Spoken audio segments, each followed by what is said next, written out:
juga nanti juga harus tahu haknya. Jadi masing-masing pihak tahu hak dan kewajibannya, sehingga nanti diharapkan tidak ada permasalahan belakangan.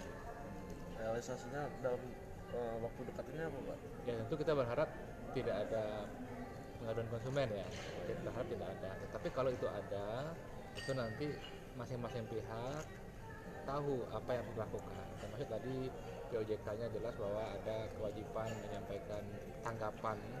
Kalau itu lisan itu 5 hari kerja, kalau tertulis 20 hari kerja dan plus 2 hari kerja lagi. Masyarakat juga harus tahu seperti itu.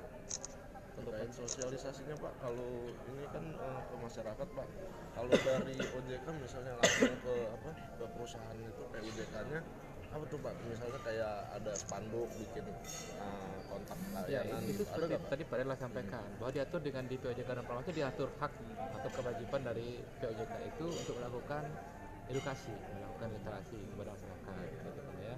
Dan kami juga terus-menerus melakukan kegiatan seperti ini dengan berbagai lapisan. Tadi saya sampaikan sejak tahun 2018 ini kami sudah melakukan kegiatan yang sama ini 29 kali.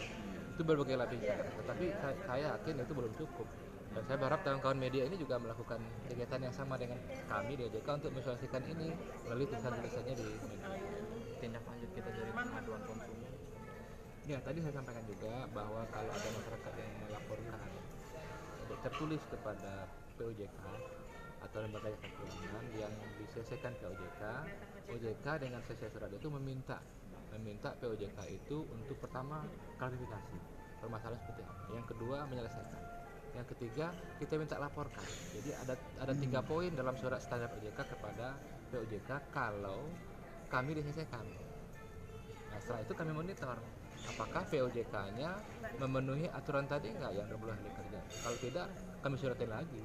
Yang kedua, terus saya sampaikan surat kedua, ya tentu kalau surat pertama tidak ada CC-nya, surat kedua kita selesaikan ke direksi di Jakarta supaya tahu bahwa mereka tidak merespon surat OJK.